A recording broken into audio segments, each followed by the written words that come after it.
Hey everybody, and welcome back to my channel. Today's video is going to be a little bit shorter than normal because, as you can probably tell, I am really struggling with my voice this week, and I know you guys are not going to want to have a prolonged, long video of me sounding like this.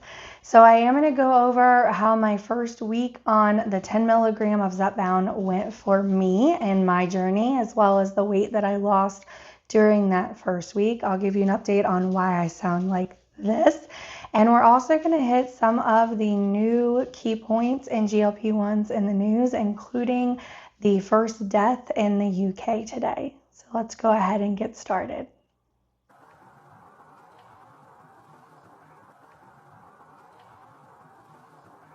Before we get started today, I do want to thank Hexclad for sponsoring today's video. I'm really super excited to work with them. This is the Gordon Ramsay whole cooking collection, as well as the serving trays. I know that I should be super excited for the cookware, and I'll show you that I got the big giant pan so that I can cook my Thanksgiving turkey. And tonight I'm also going to cook some lamb for my husband, just to test it out and go ahead and season the pan really well before we cook that turkey. But I think I'm more excited for these than I wasn't expecting to be. But we've just now started having friends over to the house, and we like to grill a lot and cook meat and then also kind of serve vegetables on the side. And the grooves on these have been phenomenal for having people over and keeping all the juices on the board, as well as it also looking really fancy. So I will link a link down below to Hexclad. They will be having a really big sale over the holidays, and I hope you guys can grab some really great stuff. Right, so first up, I'm going to go over my week 37 results.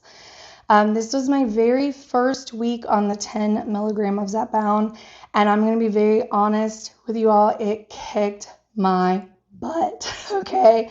I have been struggling basically for the past week. I spent a lot of days just in my chair at my house. Now, I do have allergies, and that's what's kind of this drainage, and then also making me very hoarse. I'm on an Allegra D, Claritin D, any kind of D that I can get, nasal sprays.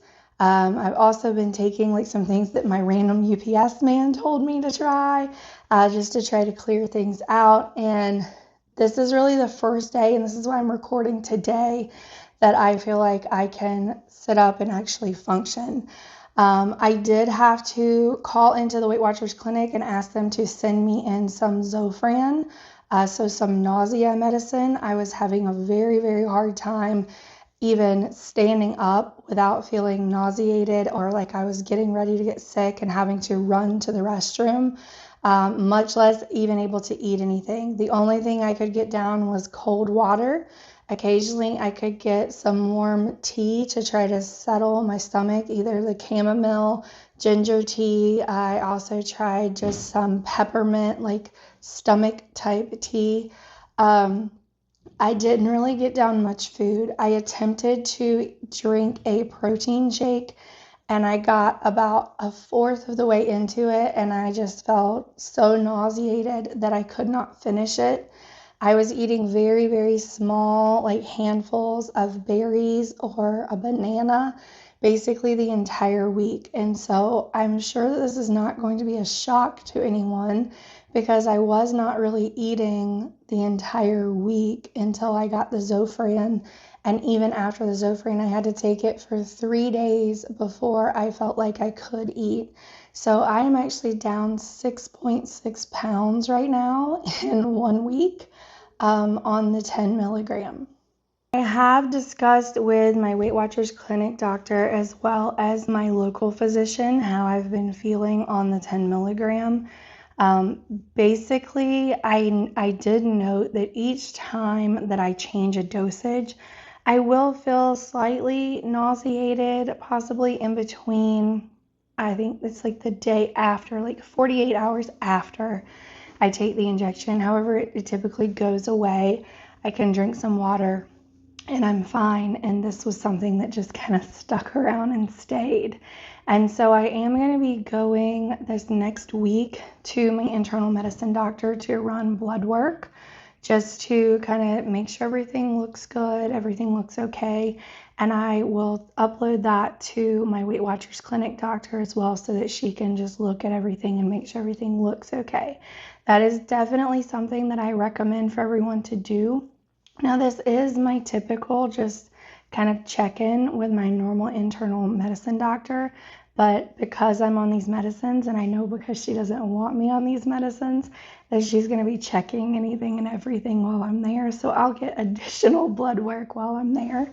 I do recommend, even if you go to a Quest or a LabCorp or just like one of the smaller clinics and say, hey, I would like to just get a typical blood workup.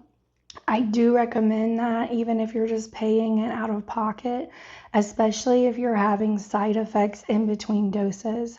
Mainly because if for some reason something is very elevated in my blood work, I'm going to be asking to rotate back down to the 7.5 milligrams. Additionally, if the kind of this nauseated dizziness and kind of just feeling out of it doesn't subside, I almost feel like I did when I was on metformin before, where it was very hard for me to like wake up. It was very hard for me to stand up. It almost felt like my blood sugar was way too low all the time. And I had really bad kind of stomach aches. I couldn't like really quite figure out how to tell people what day it was or what my name was or what time it was. And it was basically because I didn't have enough blood sugar in my bloodstream to basically even kind of give sugar or oxygen to my brain. So I want to make sure that that's not happening again. I do have a glucose meter at home that I'm going to also start checking my fasting blood glucose as well as kind of midway through the day, just to make sure that that's not dropping way too low for me personally. And that's only because I know that I have a history of that with other medicine. Most people would say, oh my gosh, you lost 6.6 pounds in a week. I would stay on that. I, however, am not someone who wants to lose weight that quickly. I want to be able to eat normally. I want to be able to have normal size meals, train myself to have these normal size meals and lose the weight at an appropriate timing. And if that means rotating back down, then I'm 100% okay with that. I would love to hear in the comments down below if anybody else that's watching has moved up and then had to rotate back down just because they weren't able to handle the higher dosage. I would love to hear your comments on that, and if your insurance approved it and if your doctor was on board as well. So throw me a comment down below because I love hearing from you guys. Now we're going to very quickly, because I'm already losing my voice and I can tell, we're going to go into GLP1s in the news.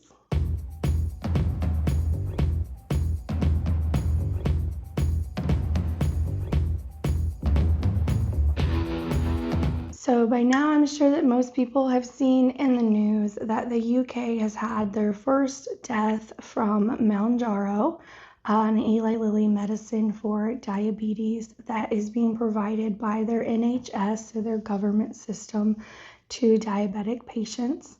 This was a nurse that was 58 years old, and she did die of pancreatitis, septic shock, and also organ failure.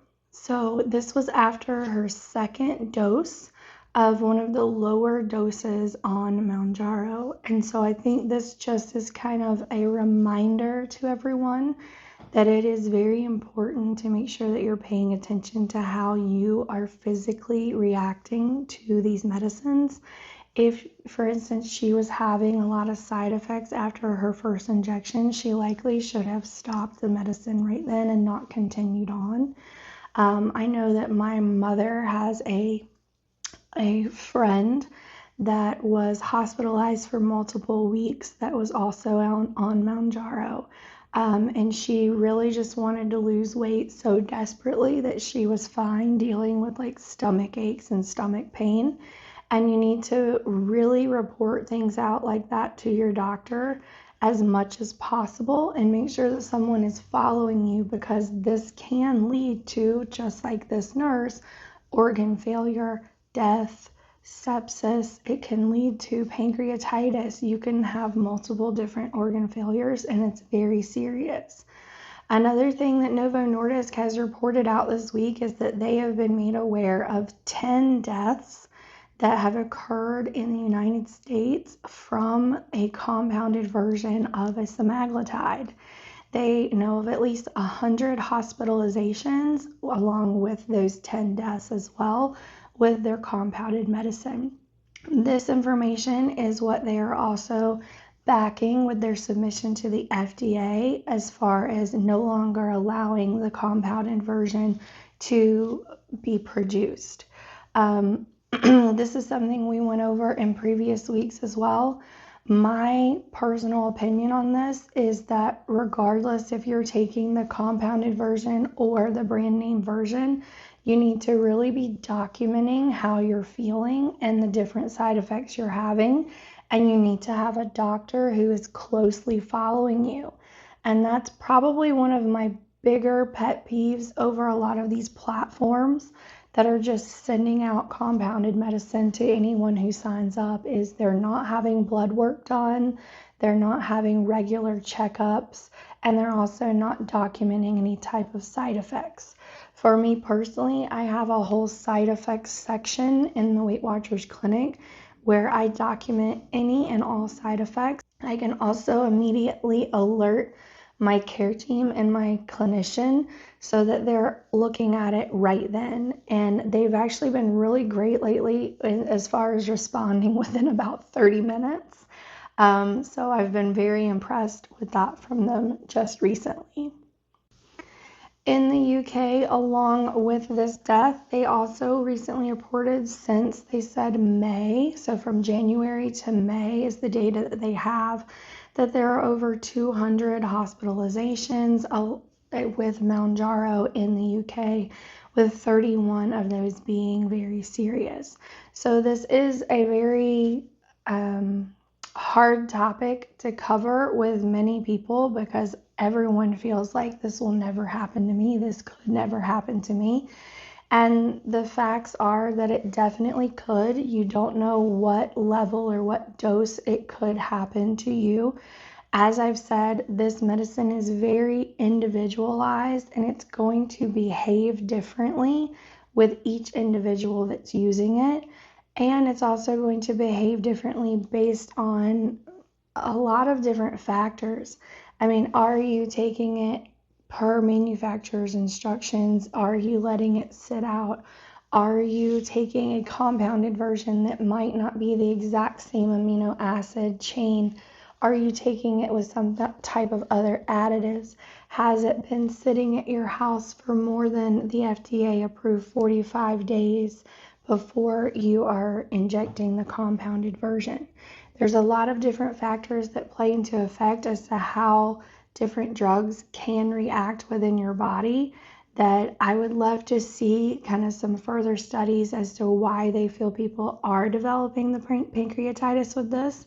Did they have some type of pre-existing underlying other condition that was possibly undiagnosed?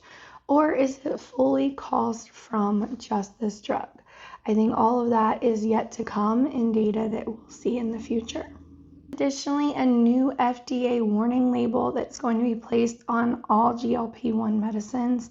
So we're talking about all Ozempic, Wegovy, Mounjaro, Zepbound, Saxenda, Rybelsus, everything that has any type of GLP1 medicine in it is now having a label about the aspiration that we discussed during any type of anesthesia or sedated state. And I've covered this on a couple of different videos in the past. I want everyone to really, really, really make note of this for yourself. Obviously, if you're in a car wreck or there's some other, you have a heart attack and you're going under surgery, then there's obviously nothing you can do about coming off of the medicine before going into a surgery under those circumstances. However, if you have a planned surgery that is scheduled or a colonoscopy or you're going under sedation for whatever reason, even at your dentist's office, you need to be aware that these drugs can make you aspirate during the process of you being asleep, and that can cause you to die. So I want everyone to just remember that as they're taking these medicines, and also as you're planning out any type of surgery schedules. You should be coming off of this drug for numerous weeks, if not months, before having any type of planned surgeries. Along these lines, I've said multiple times, I'm not really sure how I feel about a lot of the drugs that are coming out that are stronger, because I think that there's still a lot of studying to be done on the ones that we currently have. So Novo Nordisk is pushing out and moving forward with their CagriSema. It is a semaglutide with an amylin as well as a calcitonin. So that is the one that has all three in it, whereas Viking Therapeutics that we discussed in the past has a quad with its drug. These are basically reporting out the same percentage of weight loss, which for Wegovy and Ozempic is around 15% or 14 to 15%. Within 68 weeks, and this drug with Novo Nordisk is reporting out that same percentage in about 32 weeks. I've also discussed a drug that they have that they are moving forward with where people were losing 10 to 13% in 12 weeks. Personally, I feel like weight loss at that rapid pace is only for a very specific small portion of our population. And that would be people who are getting ready to possibly undergo open heart surgery that need to get weight off quickly, or they are going through a stomach type stapling or sleeve surgery and they're trying to get weight off quickly before they have that done. I don't really feel like these drugs are for just the general public in general. I feel like, my opinion, take it or leave it, but losing that much weight that quickly is not healthy for your internal organs within your body. And that comes from my own personal college background of all of my medical and health classes, as well as working in clinical and pharmaceutical manufacturing in the past. I understand that there might be a need for it with a smaller subset of people, but I don't feel that these should be the mass marketed out to the public. So I'll be very curious to see how these are also promoted here in the United States. What I do find interesting is that the United States does allow commercials, for instance, and I've seen a lot of people commenting on forums about the new Mounjaro and Zepbound as well as Wegovy commercials and the shame behind feeling overweight. I will try to link that here for everyone if I can find it for you to watch as well. I think they're really trying to hit some key notes to try to strike chords with people, and I know that the Eli Lilly stock has recently been down after Q3, which was not their expected results on that. They were expecting to be very high. However, when you have so many people that are on compounds instead of the name brand drug, so I call it regulated versus unregulated, you kind of expect that with the stock price as well. I think that additionally, with deaths being reported out, you're probably going to have a lot more people who are going to be a little more standoffish that are not already on the drug and it's been working for them.